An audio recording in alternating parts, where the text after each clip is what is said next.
ये जो सारा मेरा एकेडमिक सफ़र है वो उसका क्रेडिट मेरे अब्बा जी को ही जाता है। अच्छा। क्योंकि वो जब भी मैं उनसे इस बात का इजहार करता था कि मुझे एक्टर बनना है या इस फील्ड में आना है इन एनी कैपेसिटी, तो वो मुझे बहुत डिस्करेज करते थे और वो ये कहते थे कि नहीं, तुम पहले पढ़ो, अपना एक करियर डिफाइन करो, उसके बाद फिर ये शौकिया कर लो। लेकिन हम छोटे थे, हमें उस वक्त अंदाजा भी नहीं था कि भाई शौकिया में और प्रोफेशनल में क्या फ़र्क होता है।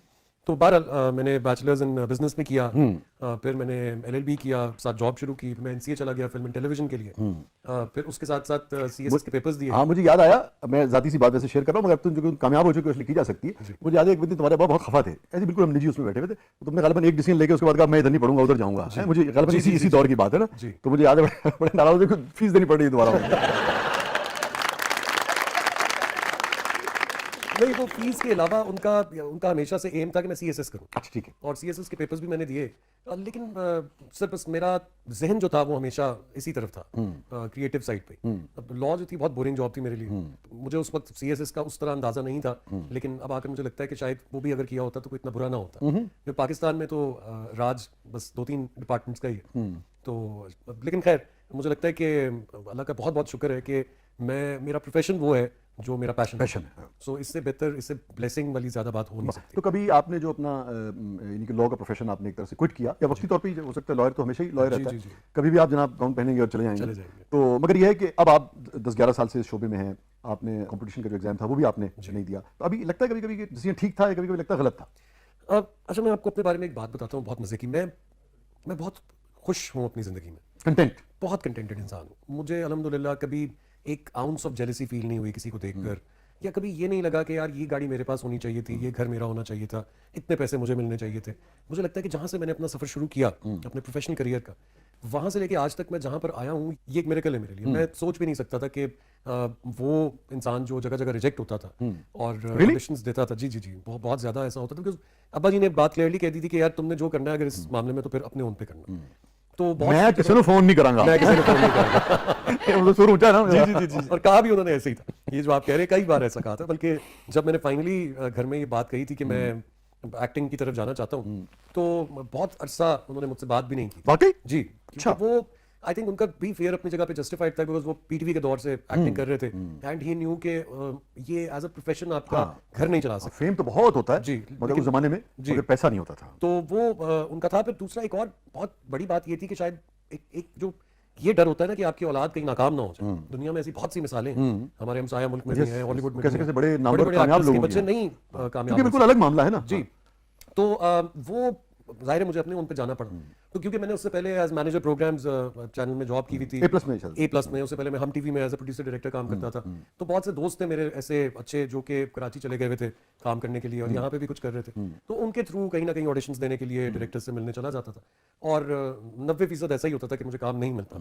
क्या यानी कि एक पढ़ा लिखा नौजवान और फिर एक लेगेसी तो है ना जी आपकी, और पूरे पाकिस्तान में है, मगर पंजाब में तो बहुत ही यानी कि आपके दादा की इतनी रिस्पेक्ट है, और फिर वो एक ऐसे आदमी थे जिन्होंने म्यूजिक में, फिल्म में, फिर आपके जो कैफी साहब जो थे, तो एक पूरी लेगेसी है ना फिल्म के हवाले से, टीवी का। अच्छा, फिर ये हुआ था कि इनायत भट्टी साहब ने आखिरी दिनों में जो सूफिया के हवाले से जो उन्होंने काम किया, तो उनकी शोहरत जो थी वो आखिरी दिनों में एक रिस्पेक्ट में बदल गई थी ना, एक लेगेसी, फिर वालिद की लेगेसी ना, तो रिजेक्शन तकलीफ देती थी, बहुत ज़्यादा तकलीफ देती थी, और ऐसा लगना शुरू हो जाता था कि फैसला गलत हो गया।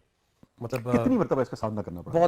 बहुत दफ़ा तो सर ऐसा भी हुआ था कि जैसे मुझे याद है कि हमारी एक बहुत अच्छी प्रोड्यूसर है इरम बिनते शाहिद, बहुत करीब है मेरे, बहुत उनके साथ काम भी मैंने किया। तो वो मैंने तब एक आधा सीरियल किया था, तो उन्होंने मुझे देखा, और वो प्राइवेट प्रोडक्शंस भी करती थी, तो उन्होंने एक ईद की टेलीफिल्म बनानी थी, तो उन्होंने मुझे कॉल किया और उन्होंने कहा कि यार ये ईद की टेलीफिल्म है और तुम करोगे, और इसमें सज्जल है तुम्हारे साथ, और महमूद असलम साहब हैं, और एक और बड़ी एक्ट्रेस थी। मैं जो आपकी बात समझ रहा हूँ, बहुत सारी रिजेक्शन के बाद ये ऑफर आई। ये ऑफर है, रिजेक्शन इसके बाद भी होती नहीं, लेकिन ये बहुत इंपॉर्टेंट एक जगह थी। तो मैंने जाकर शॉपिंग वॉपिंग की अपनी, और मैं बड़ा एक्साइटेड हो गया कि भाई मैं तो स्टार बन जाऊंगा, कोई मसला ही नहीं है, हम टीवी के ऊपर ड्रामा चल रहा है। और 5 बजे की मेरी फ्लाइट थी, और 3 बजे मुझे उन्होंने कॉल की कि तुम एयरपोर्ट तो नहीं पहुंचे, तो नहीं अभी कराची? तो मैंने कहा नहीं, अभी तो मेरी 5 बजे की फ्लाइट है। उन्होंने कहा अच्छा अभी नहीं आओ, मैं तुम्हें बताऊंगी। तो मुझे समझ में आ गया कि कुछ तो हुआ है गलत ऐसा, क्योंकि प्रोडक्शन के आदमी है ना, आपको तो पता है। जी जी जी, तो बस फिर वो बाद में ये पता चला कि कुछ किसी की भी एंड से ये बात आई थी कि भाई अभी नहीं हम कर सकते काम इसके साथ। तो वो बहुत ही मतलब हार्ट ब्रेकिंग सिचुएशंस बहुत दफा इस तरह कोई फेस चीज आपको यानी कि आपसे कमिट कर ली जाए ना जी, और फिर लाजिम बात है आप उसके हवाले से प्लानिंग शुरू कर देते हैं, शायद स्क्रिप्ट भी आपने देखी होगा, तो बहुत ज्यादा तकलीफ थी बहुत ज्यादा तकलीफ और देता आपको कॉन्फिडेंस भी शटर होता है ना। कॉन्फिडेंस तो बहुत ज्यादा शैटर होता है क्योंकि उसके बाद मुझे ऐसा लगता था कि कुछ मैं साइन भी कर लेता था तो जब तक 5-6 दिन काम नहीं कर लेता था तब तक मुझे ये लगता था कि यार कहीं निकाल तो नहीं देंगे, कोई अगर कह दे कि नहीं यार मजा नहीं आया या ऐसी कोई भी बात, तो वो बहुत मुश्किल वक्त था। तो उसी वजह से मैं आपसे कह रहा हूँ कि आज जहां मैं खड़ा हूँ तो मुझे ये लगता है कि अल्लाह ताला का बहुत करम है कि मैं अपनी मर्जी से काम करता हूँ, अपनी मर्जी के अमाउंट चार्ज करता हूँ और एक अच्छी जिंदगी गुजार रहा हूँ। ये तो मैंने कभी सोची भी नहीं थी। कोई ऐसा जिसकी जिसकी बहुत तकलीफ पहुंची हो और फिर जब आपने पहली बार उसके साथ सीन किया, अगर आपको याद हो गया यार ये कैफियत थी मेरी।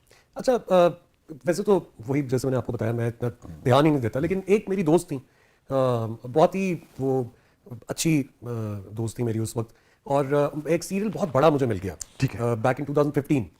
तो उसमें नुमान एजाज साहब थे, सोनिया हुसैन थी, बेइंतहा बड़ी कास्ट थी और मैं मेन लीड में बहुत बहुत मर मरा के सिलेक्ट हो गया था।